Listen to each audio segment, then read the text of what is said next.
కనుక ఆయన ఆ సోదరుని బాధించుంటే రైట్ నేను వెనక్కి తీసుకుంటున్నా.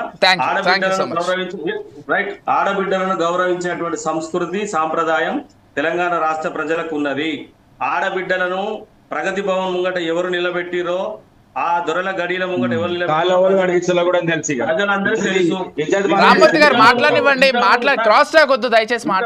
ఇంతకు ముందు మేడం ఆ సోదరిమణి బీజేపీ నాయకురాలు చాలా చక్కగా చెప్పింది. 10 సంవత్సరాల కాలంలో ఇక్కడ మహిళల పట్ల జరిగినటువంటి ఇప్పుడు కాంగ్రెస్ పార్టీ ప్రభుత్వం వచ్చినప్పుడు జరిగినటువంటి విషయాల మీద కూడా మాట్లాడచ్చు. ఆమె ప్రతిపక్ష నాయకురాలుగా మాట్లాడచ్చు, నేను తప్పంటలేను. నేను ఒకటే విషయం అంటున్నా, ఇప్పుడు ఆమె దాకా వచ్చిన తర్వాత, కవితారావు దాకా వచ్చిన తర్వాత నిజంగా లేక ఆమె రాసిందా, లేకపోతే హరీష్ రావుకు కేటీఆర్ కు మధ్యలో కల్వకుంట్ల కుటుంబంలో ఏమైనా కలహాలు జరుగుతున్నాయా?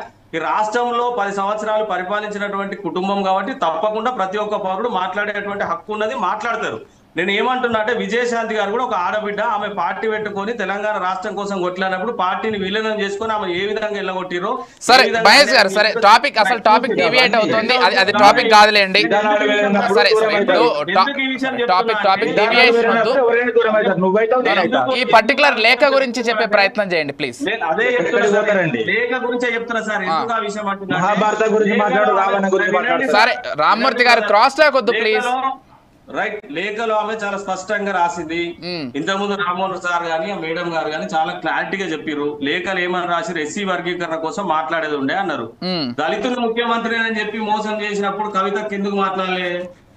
ఇవాళ నువ్వు నేను సూటిగా ఒకటే ప్రశ్నిస్తున్నా, నిజామాబాద్ లో మీరు ఎంపీగా ఓడిపోతే మీ అయ్య గారు మీ నాన్నగారు అధికారంలో ఉన్నారు కాబట్టి మిమ్మల్ని తీసుకొచ్చి ఎమ్మెల్సీని చేసిర్రు. అదే భువనగిరిలో పాపం బూర నరసయ్య గౌడ్ ఓడిపోతే ఆయన తీసుకుపోయి పక్కకు పెట్టేసిర్రు.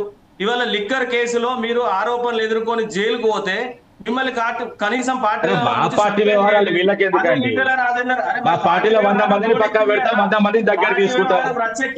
దళిత ముఖ్యమంత్రిని ఎన్నికలకు పోలే, మేము దళిత ముఖ్యమంత్రిని ఎన్నికలకు పోలే, కేసీఆర్ గారు ముఖ్యమంత్రి అని ఎన్నికలకు పోయినాం. సరే రామ్మూర్తి గారు, తర్వాత మీరే మాట్లాడతారు, మీకే అవకాశం ఇస్తారు. పూర్తిగా చెప్పనివ్వండి, కంక్లూడ్ చేస్తే మీరు మాట్లాడచ్చు. అదే అందుకే చెప్పండి మహేష్ గారు చెప్పండి. నేను ఏమంటున్నా అంటే ఎస్సీ వర్గీకరణ కోసం డియర్ డాడీ ఎందుకు మాట్లాడలేదు? ఎస్సీ వర్గీకరణ కోసం లెటర్ రాసింది కవితక్క గారికి ధన్యవాదాలు. మరి దళితుని ముఖ్యమంత్రి చేసినప్పుడు డియర్ డాడీని ఎందుకు అడగలేదని ప్రశ్నిస్తున్నా. తర్వాత బీసీల గురించి మాట్లాడినప్పుడు మీరు ఎంపీగా ఓడిపోతే మీకు ఎమ్మెల్సీ ఇచ్చి కూర్చోబెట్టిరు. కరీంనగర్ లో బోయినపల్లి వినోదరావు గారు ఎంపీగా ఓడిపోతే ప్రణాళిక సంఘం చైర్మన్ చేశారు.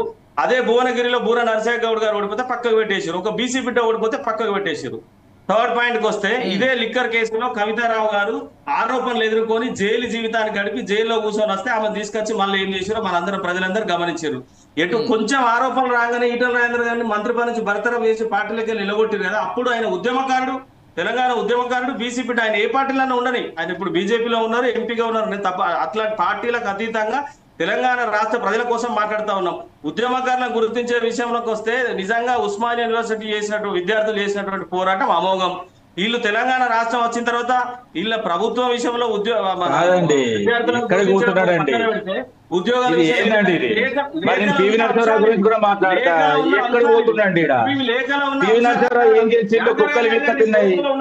మీకు మర్యాద తెలుసు, మీకు మానం తెలుసు. 6 నెలలు సంపాదించిన వాళ్ళు ఢిల్లీలో మీరు బొచ్చడు మందిని పక్కన పెట్టిల్లు, మీరు బొచ్చడు మందిని పక్కన పెట్టిల్లు మీ కాంగ్రెస్ లోకి వెళ్ళి. నేను చెప్పాలి, లీజ్ చెప్పాలి. పివి నరసింహారావు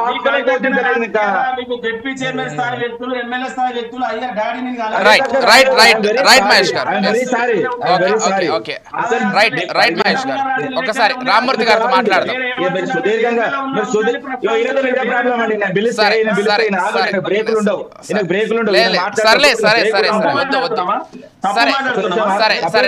సరే రామ్మూర్తి గారితో మాట్లాడిన తర్వాత మళ్ళీ తీసుకుందాం. మహేష్ గారు రామ్మూర్తి గారితో మాట్లాడిన తర్వాత మళ్ళీ తీసుకుందాం. నోరు జారినావు అప్రాస్తో, ఇప్పుడు మళ్ళీ నీతో సారీ చెప్పించుకునే అవసరం నాకు లేదు. నన్ను మాట్లాడి సరే వదిలేసేయండి. నీకు రాదు, నీకు ఆ పరిజ్ఞానం కూడా లేదు. మహేష్ గారు లేవిట్ రైట్. రామ్మూర్తి గారు అది వదిలేసేయండి, దయచేసి నా మాట వినండి ప్లీజ్. రామ్మూర్తి గారు అది వదిలేసి ప్లీజ్. రైట్ రామ్మూర్తి గారు అది వదిలేసి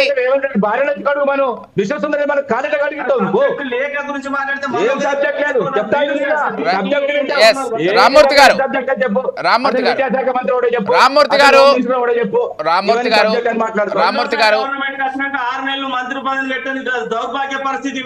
నువ్వు మాట్లాడితే ఎట్లా బ్రదర్ నాకు అర్థం కాదు. మీ కవితక్క 6 నెలలు మంత్రివర్గ విస్తరణ చేయలేదు. మొదటిసారి 5 సంవత్సరాలు హలో బ్రదర్ మహిళల గురించి రేవంత్ రెడ్డి మాట్లాడు, మహిళల గురించి ఎవరైతే మాట్లాడు మొత్తం మాట్లాడితే ఓకే రైట్. సరే సరే అది టాపిక్ కాదు ప్లీజ్. మహేష్ గారు ఒక్క నిమిషం. రామ్మూర్తి గారు మీరు సైలెంట్ గా ఉండి మీకు మాట్లాడే అవకాశం ఇస్తాను, లేకపోతే ఇదే క్రాస్ టాక్ అవుతుంది.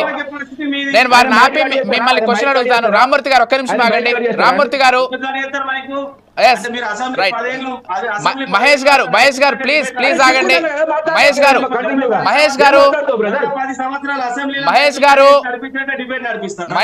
నిమిషం ఆగండి. రామ్మూర్తి గారు అట్లీస్ట్ మీరేం సైలెంట్ ఉంటే వారిని ఆపిన మాట్లాడిస్తాను. మీరు అదే క్రాస్ టాక్ చేస్తే లాభం ఏముంది? నేను చెప్తున్నా కదా నేను ఆపుతానని, మీరు ఆపట్లేదు. నేను చెప్పిన తర్వాత కూడా మీరు ఆగట్లేదు. సరే మిమ్మల్ని క్వశ్చన్ అడిగే వరకైనా మీరు ఆగండి. మీరు ఆగండి. మహేష్ గారు నేను అది చెప్పలేదు. మీరు క్వశ్చన్ అడిగే వరకైనా మీరు ఆగాలి కదా. మీరు మధ్యలో క్రాస్ టాక్ చేస్తే ఆయన ఆపరు, మీరు ఆపరు. లాస్ట్ నాకు 2 minutes ఇవ్వండి. లేదు ఇప్పుడే లేదు, మీరే చెప్పండి. సరే యాజ్ ఆఫ్ ఫస్ట్